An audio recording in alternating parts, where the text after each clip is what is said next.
My girlfriend's son called me Dad at his birthday party. His father recorded everything for court. I found his custody plan 3 weeks later. The moment froze like a photograph I'd never wanted taken. 7-year-old Ethan blowing out candles on his superhero cake, cheeks puffed, eyes squeezed shut in concentration. Then, his wish completed, eyes opening, scanning the backyard full of elementary school friends and their parents. His gaze landed on me standing by the grill with a plate of hot dogs, and pure joy transformed his face. "Dad, did you see? I got them all in one breath." The word hung in the August air like smoke. Every conversation stopped. 15 sets of adult eyes swiveled between Ethan, me, and the man standing near the fence with his phone raised, recording everything. Trevor Whitmore, Ethan's biological father, lowered his phone slowly, his expression shifting from neutral observation to something that looked almost like triumph. He'd been invited to the party because Meredith, my girlfriend of 18 months, believed in co-parenting civility despite their bitter divorce 3 years ago. Now I understood why he'd been so agreeable about attending, why he'd positioned himself at the edge of every group activity with that phone constantly recording. Meredith's face went pale. She set down the juice boxes she'd been distributing and moved toward Ethan, but the damage was done. The other parents exchanged glances, some sympathetic, others curious, all uncomfortable. One mother whispered something to her husband, who nodded knowingly. Trevor pocketed his phone and walked toward us with measured steps. "Interesting," he said, voice carrying across the yard. 7 years old and already confused about who his father is. That's concerning from a developmental standpoint, wouldn't you say? His tone was clinical, detached, the voice of someone making observations for a report rather than talking about his own son. Meredith stepped between us. "Trevor, not now. It's his birthday. Can we please just have one day without drama?" "I'm not creating drama, Meredith. I'm documenting concerning behavior that affects my son's emotional well-being. Any responsible parent would do the same." He smiled at Ethan, who'd gone quiet, the joy draining from his face as he realized something was wrong. "Great party, buddy. Dad's going to head out now, but I'll see you Wednesday, okay?" The emphasis on Dad was subtle, but unmistakable. He left without another word, and the party continued with forced cheerfulness, but the easy atmosphere was gone. Parents started making excuses to leave early. By 4 o'clock, only Meredith's sister Amy remained, helping us clean up while Ethan played inside with his new toys. "He's building a case," Amy said quietly, dumping paper plates into a trash bag. "That's what this is. Trevor doesn't do anything without strategy." I'd known Trevor was a corporate attorney, but we'd only interacted briefly during custody exchanges. He was always professional, polite even, asking about Ethan's week and thanking me for taking good care of him. Never hostile, never warm, just transactional. "A case for what?" I asked. Amy glanced at the house to make sure Ethan wasn't within earshot. "He's never accepted the divorce. Meredith left him, which his ego couldn't handle. He's been waiting for an opportunity to prove she's an unfit mother. You dating her gave him ammunition about stability and male role confusion. Now Ethan calling you dad?" She shook her head. "That's gold for a custody challenge." Meredith came outside carrying the leftover cake. "Amy, stop. You're catastrophizing. Trevor has a good job and a busy schedule. He doesn't have time for full custody. This is just him being petty because Ethan clearly enjoys spending time with Garrett." But I could see the worry in her eyes, the way her hands trembled slightly as she covered the cake with plastic wrap. That night, after Ethan was asleep, Meredith and I sat on her back porch. August crickets sang their endless song while she chain-smoked cigarettes she'd supposedly quit 6 months ago. "I should have corrected him," she said, exhaling smoke into the darkness. "As soon as Ethan said it, I should have gently reminded him that you're Garrett, not Dad. He's 7. Kids make verbal mistakes all the time. It doesn't mean anything, except it did mean something." Ethan had started calling me Dad about a month ago, tentatively at first, testing the word when we were alone. I gently corrected him the first few times, explaining that I cared about him very much, but his dad was his dad. But Ethan had persisted, and eventually, I'd stopped correcting him because it seemed to hurt his feelings. When Meredith asked about it, I'd mentioned it casually, and she'd said as long as Ethan understood the difference between biological parent and parental figure, it was probably harmless. Now harmless felt naive. "Trevor's going to use this," Meredith said.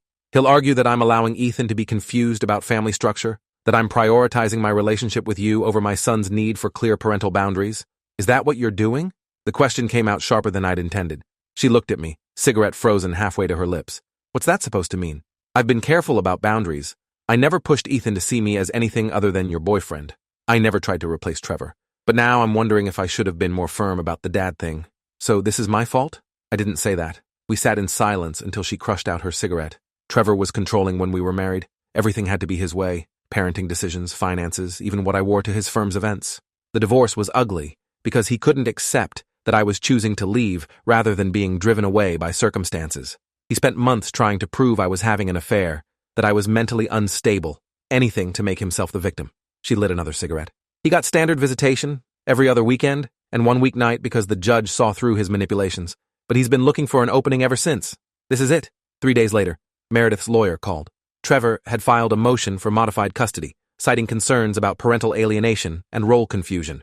The motion included video evidence of Ethan calling me dad, witness statements from party attendees confirming the incident, and a detailed argument about how Meredith was failing to maintain appropriate boundaries in her romantic relationships. The court date was set for 6 weeks out. Meredith took a personal day from her nursing job to meet with her lawyer, a woman named Vanessa Ortiz, who specialized in family law. I wasn't invited to the meeting, but Meredith called me afterward, her voice tight with stress. Vanessa says Trevor's motion is credible enough that the judge will take it seriously. She's recommending we get Ethan into play therapy to establish that he's emotionally healthy and understands family structure. She also suggested maybe you should pull back from certain activities until after the hearing. Pull back how? Just be less involved. Don't do bedtime routines or homework help. Keep things more casual, less parental. Show the judge that you understand boundaries. It felt like being demoted from a job I hadn't realized I was being evaluated for. That evening, I told Ethan I couldn't read him his bedtime story because I had work to finish. His face crumpled with confusion, but he didn't argue. Meredith handled bedtime, and I sat in the living room feeling like a stranger in a house I'd spent 18 months treating as a second home. The play therapy session started the following week. Dr. Nina Foster, a child psychologist with 15 years of experience, met with Ethan twice a week. After the third session, she called a meeting with both parents. I wasn't included, but Meredith told me what happened. Trevor had brought his new girlfriend, a paralegal from his firm named Christina, who he introduced as someone very important in Ethan's life, who wanted to be involved in his care. Dr. Foster had politely explained that therapy meetings were for parents only, and Trevor had argued that since Meredith brought her boyfriend around Ethan constantly, it was only fair that his girlfriend be included in important discussions. The therapist shut that down quickly, and the meeting proceeded with just the parents. Dr. Foster's assessment was that Ethan showed no signs of emotional distress or confusion about family roles. He understood that Trevor was his biological father, that Meredith was his mother, and that I was Meredith's boyfriend, who cared about him. The use of dad appeared to be Ethan's way of expressing affection and belonging, rather than actual role confusion. Trevor's lawyer would argue this was proof of parental alienation.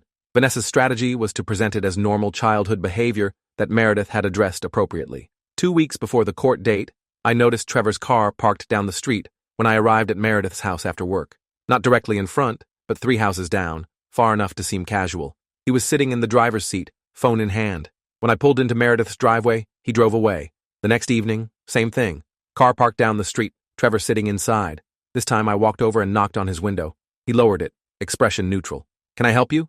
"What are you doing here? This isn't your custody day. It's a public street. I'm allowed to park here." "You're surveilling your ex-wife's house? That's not parenting. That's harassment. I'm ensuring my son is in a safe environment. If you have a problem with that, take it up with the police." He rolled up his window and started the engine. I stood there watching him drive away, fury building in my chest. When I told Meredith, she immediately called Vanessa, who said to document everything, but not to engage with Trevor directly. Confrontation could be twisted into evidence of aggression or instability. I started taking photos every time I saw his car. Over the next week, I documented 5 separate occasions of him parked near the house during non-custody hours. Vanessa said it wasn't technically illegal, but it would paint him in a negative light if presented correctly. The weekend before the court hearing, Ethan was with Trevor for his regular custody time. He came back Sunday evening quieter than usual, going straight to his room without the typical excited debriefing about his weekend activities. Meredith gave him space for an hour before checking on him. I heard their muted conversation through the door, Ethan's voice rising with distress. When Meredith emerged, she looked shaken. Trevor told him that if he keeps calling you dad, the judge might decide Ethan should live with his real dad full-time. He said Meredith was confusing him by letting me act like a parent when I wasn't one, and that the court might decide Trevor's house was less confusing. My hands clenched into fists. He's manipulating a 7-year-old to build his custody case. Vanessa needs to know about this immediately. Meredith was already dialing. The lawyer's response was swift. She filed an emergency motion documenting Trevor's inappropriate discussion of custody proceedings with the minor child, arguing it constituted emotional manipulation and provided grounds for supervised visitation. The judge denied the emergency motion, stating that parents have the right to discuss family matters with their children in age-appropriate ways, and without evidence of explicit threats or coercion, Trevor's conversation didn't rise to the level requiring intervention. We were going to court with no new protections and a child who was now terrified of expressing affection. The hearing took place on a Wednesday morning in family court downtown. The building smelled like floor wax and anxiety. Meredith wore a conservative navy dress. I'd taken the day off work and sat in the gallery behind her, not allowed to participate, but present for moral support. Trevor arrived with his attorney, a sharp-faced woman named Diane Kruger, who had a reputation for aggressive family law litigation. They sat at the opposing table, Trevor in a perfectly tailored suit, looking every bit the successful attorney and concerned father. Judge Walter Hammond presided, a man in his 60s with a weathered face that suggested he'd seen every variation of family dysfunction. He reviewed the motions, asked preliminary questions, then invited opening statements. Diane went first, painting a picture of a devoted father watching helplessly as his ex-wife's boyfriend usurped his parental role. She played the video from the birthday party, Ethan's clear, "Dad," echoing through the courtroom. She presented testimony from 3 party attendees who'd witnessed the incident and noted the child's obvious attachment to the mother's boyfriend. She argued that Meredith was failing to maintain appropriate boundaries, potentially damaging Ethan's understanding of family structure and his relationship with his biological father. Vanessa countered with Dr. Foster's assessment, highlighting Ethan's clear understanding of family roles and the therapist's professional opinion that the child showed no signs of distress or confusion. She presented evidence of Trevor's surveillance behavior, the photos I'd taken of his car parked near the house during non-custody hours. She argued that Trevor's real motivation wasn't concern for Ethan's well-being, but rather an inability to accept his ex-wife's new relationship and a desire to reassert control. Judge Hammond listened without visible reaction, making occasional notes. When opening statements concluded, he called for witness testimony. Trevor took the stand first, composed and articulate. He described his relationship with Ethan, the activities they shared, his commitment to co-parenting despite the challenges of Meredith's choices. When asked about the birthday party incident, his voice carried just the right note of pained concern. It broke my heart. My son calling another man dad while I was standing right there. I've never tried to prevent Meredith from dating or finding happiness, but watching my child become confused about who his father is, that crosses a line. Diane asked about the surveillance incidents. Trevor's response was practiced, reasonable. I was concerned about the environment my son was being raised in. I wanted to ensure stability and safety. I never approached the house, never interfered with their time. I simply observed from a public location, which is my right as a concerned parent. Under cross-examination, Vanessa pressed him about telling Ethan that custody might change if he kept calling me dad. Trevor didn't deny it, but reframed it as age-appropriate honesty about court proceedings. My son asked me what was happening with the lawyers in court. I gave him a truthful, simplified explanation. I never threatened him or told him what to do. I simply explained that judges look at whether children understand family roles. It was masterful deflection. Next came Dr. Foster, who reiterated her professional assessment. Under Diane's cross-examination, she acknowledged that while Ethan showed no current signs of distress, ongoing role confusion could potentially become problematic if not addressed. It was a small concession, but Diane amplified it, suggesting the therapist herself recognized concerning patterns. Meredith took the stand, looking composed but fragile. Vanessa walked her through her parenting approach, her efforts to co-parent civilly with Trevor, her relationship with me, and how we'd tried to maintain appropriate boundaries. When asked about Ethan calling me dad, Meredith explained that she'd addressed it with him, clarifying roles while not shaming him for his feelings. Diane's cross-examination was brutal. She focused on the timeline of our relationship, how quickly I'd become involved in Ethan's life, whether Meredith had introduced other boyfriends to her son in the past. She pulled up social media posts, photos of me and Ethan at the park, at his school events, doing homework together. She built a narrative of a woman prioritizing her romantic relationship over her son's need for stability and clear parental boundaries. Ms. Whitmore, isn't it true that you allow Mr. Garrett to function as a de facto parent, making decisions about bedtime, diet, discipline, and education? We discuss parenting decisions together, but I make the final calls. But you defer to his judgment on many matters? We're partners. I value his input. Partners in parenting? Partners in our relationship, which includes being involved in my son's life. So you do see him as a co-parent? I see him as a supportive partner who cares about Ethan. It was semantic warfare, and Diane was winning. The judge called a recess. We stood in the hallway, Vanessa coaching Meredith on staying composed, avoiding emotional reactions that could be perceived as instability. Trevor and Diane stood at the opposite end, conferring quietly. When court resumed, I was called to the stand. I hadn't expected this, hadn't prepared for it. Vanessa had said I likely wouldn't testify since I wasn't a party to the custody arrangement. But Trevor's attorney had requested my testimony, and the judge had allowed it. Diane approached with a professional smile. Mr. Garrett, how long have you been dating Miss Whitmore? 18 months? And you met her son Ethan when? About 3 months into our relationship? That's quite early to introduce a child to a new romantic partner, wouldn't you say? I defer to Meredith's judgment on parenting timelines. But you agreed to meet a 7-year-old child after only 3 months of dating his mother?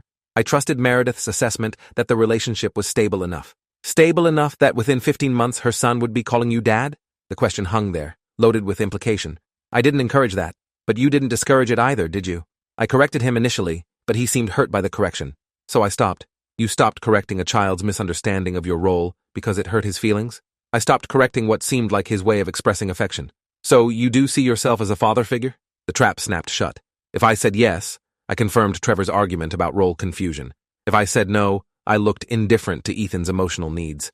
I see myself as a caring adult in Ethan's life who respects his biological father's role. That's not what I asked. Do you see yourself as a father figure?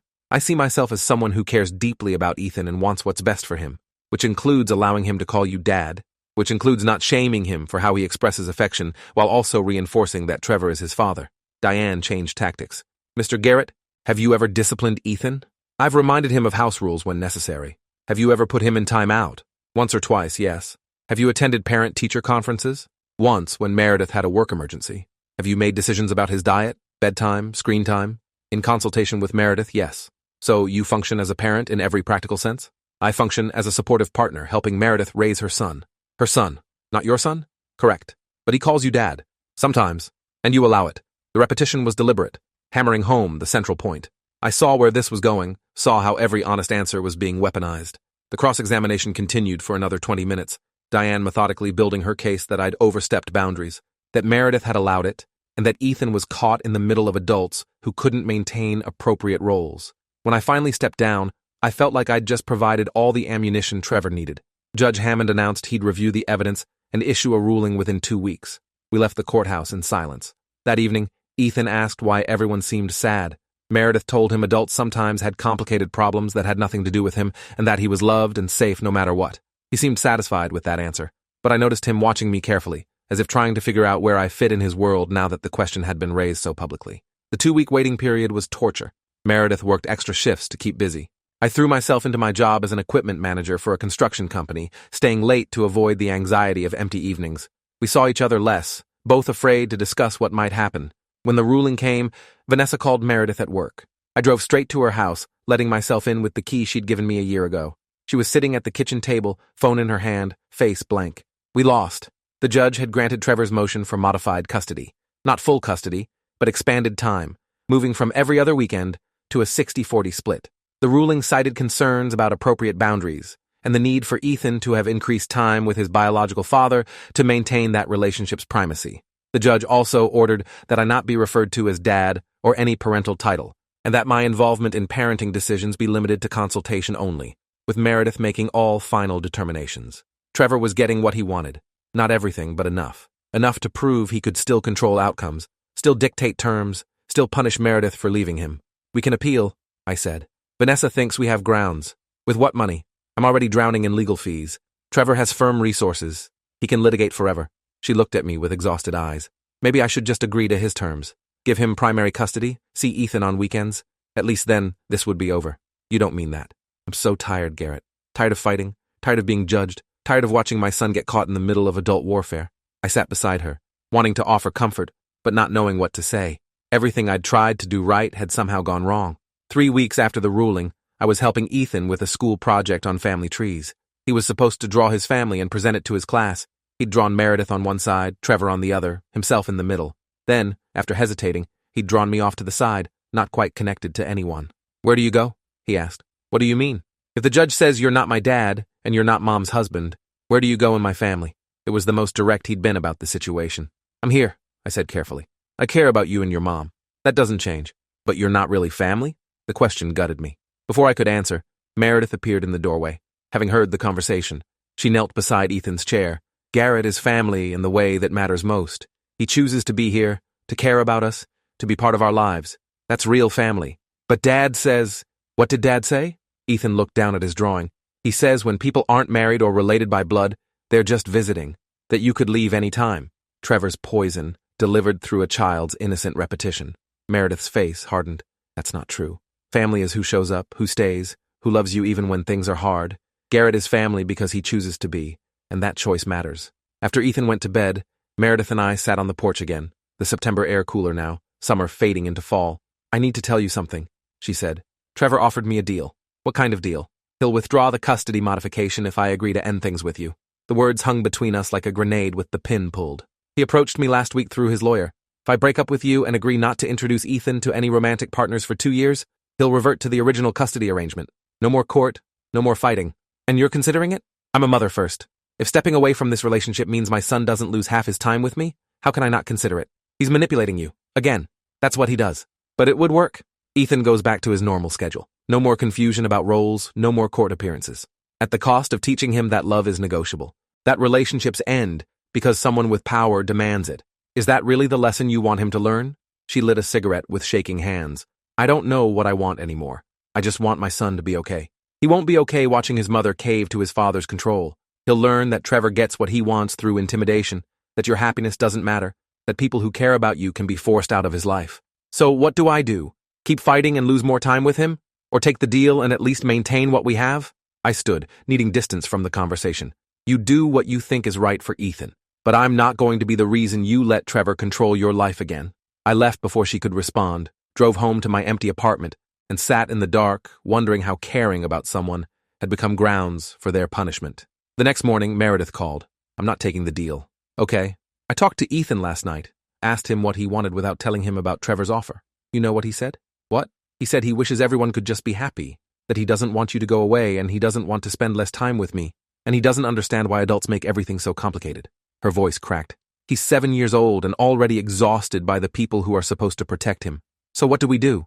We find evidence, real evidence that Trevor's not motivated by Ethan's well-being, but by control. Vanessa said if we can prove his pattern of manipulation, we might be able to reverse the ruling. How do we prove that? I don't know yet, but I'm not giving up without a real fight. Over the next week, Meredith dug through old files from the divorce, looking for patterns. I started documenting every interaction with Trevor, every custody exchange, looking for something that might reveal his true motivations. We found small things, inconsistencies in his story, moments where his concern for Ethan seemed performative rather than genuine, but nothing substantial enough to bring back to court. Then Ethan came home from his Wednesday evening custody visit with Trevor, and everything changed. He was carrying his backpack and a manila folder he said his dad had given him by mistake. He meant to give me my homework folder, but he grabbed the wrong one from his desk. Can you give it back to him on Friday? Meredith opened the folder. Inside was a detailed custody modification timeline, dated 3 months before Ethan's birthday party. It outlined Trevor's strategy in clinical detail, document any instance of the boyfriend acting in a parental capacity, capture video or photo evidence of the child showing inappropriate attachment, build a case for role confusion and parental alienation, file for modified custody during a school year to maximize disruption, position himself as the stable parent concerned about his son's well-being. There were notes about specific events to attend with recording equipment ready, including Ethan's birthday party. The party incident wasn't captured by chance. It was engineered. Trevor had known Ethan had been calling me dad occasionally. Christina, his girlfriend, had apparently befriended one of the mothers from Ethan's school and gathered information about our family dynamics. The entire custody challenge had been planned months in advance, with the birthday party serving as the perfect public stage for capturing evidence. The folder also contained emails between Trevor and Diane discussing strategy, including one where Trevor explicitly stated his goal wasn't increased custody, but rather removing the boyfriend from the picture and re-establishing my authority in Meredith's life. Another email discussed using the custody modification as leverage to force Meredith into compliance with his wishes about her personal life. It was all there. The manipulation, the premeditation, the admission that this was about control rather than Ethan's well-being. Meredith called Vanessa immediately. The lawyer's response was swift. This changes everything. He handed us his entire playbook. Can we use it? He gave it to Ethan by mistake. It's not privileged attorney-client communication. It's strategy notes and emails, and he voluntarily provided it, even if inadvertently. This is admissible. Vanessa filed an emergency motion to reconsider the custody ruling, citing new evidence of bad faith litigation and parental manipulation. She attached the documents, highlighting Trevor's admission that the case was motivated by desire to control Meredith rather than genuine concern for Ethan. The hearing was scheduled for the following week. Trevor's response was immediate. His lawyer filed a motion claiming the documents were obtained improperly, that they constituted work product, and that using them violated his privacy. Judge Hammond reviewed both motions and scheduled an emergency hearing to determine admissibility before addressing the custody question. The courtroom was tenser this time, the stakes higher. Trevor sat rigid, his usually composed demeanor cracked. He knew what those documents revealed, knew his carefully constructed narrative was falling apart. Judge Hammond reviewed the evidence, asked pointed questions about how the documents came into Meredith's possession. She explained truthfully that Ethan brought them home by accident, that Trevor had mistakenly grabbed the wrong folder. The judge asked Trevor directly if he disputed that account. Trevor's attorney advised him to assert attorney-client privilege and refused to answer. Judge Hammond's expression darkened. This isn't a criminal trial, counselor. This is family court. where the child's best interests supersede procedural protections. Your client can answer the question, or I'll draw my own conclusions. Trevor, faced with either admitting he'd deliberately given his son the documents, which made no sense, or acknowledging the mistake, which meant the evidence was fair game, chose silence. Judge Hammond ruled the documents admissible. What followed was a systematic dismantling of Trevor's case. Vanessa presented the timeline, the emails, the explicit admission that this was about controlling Meredith rather than protecting Ethan. She showed how Trevor had manipulated events, engineered scenarios to capture evidence, and used their son as a weapon in his campaign to punish his ex-wife for moving on. Dr. Foster was recalled and asked whether, in light of this new evidence, her assessment of the situation changed. She testified that Trevor's behavior showed a concerning pattern of using the child to achieve adult objectives, which was far more damaging to Ethan's well-being than any confusion about parental titles. Judge Hammond didn't take 2 weeks this time. He issued his ruling from the bench. I've seen a lot of custody disputes in my years on this bench. Most involve parents who genuinely disagree about what's best for their child. This case is different. Mr. Whitmore orchestrated these proceedings not out of concern for his son, but out of a desire to control his ex-wife's personal life. That's not parenting. That's manipulation. He reversed the custody modification, reverting to the original arrangement. He also ordered Trevor to attend co-parenting counseling and anger management, citing concerns about his inability to separate his own emotional needs from his son's well-being. He dismissed the restrictions on my involvement, noting that appropriate boundaries should be determined by the custodial parent, not dictated by court order based on bad faith litigation. As we left the courthouse, Trevor stood by his car, defeat carved into his posture. For a moment, I almost felt sorry for him. Then I remembered Ethan asking where he fit in the family, remembered the fear in his eyes when he thought caring about me might cost him time with his mother. Trevor had been willing to damage his own son to maintain control. That wasn't love. Outside, Meredith pulled me aside, tears streaming down her face. We should have lost. We were losing. Then he just handed us the evidence we needed. Sometimes people destroy themselves, I said. We just had to wait for it. That evening, the three of us made dinner together.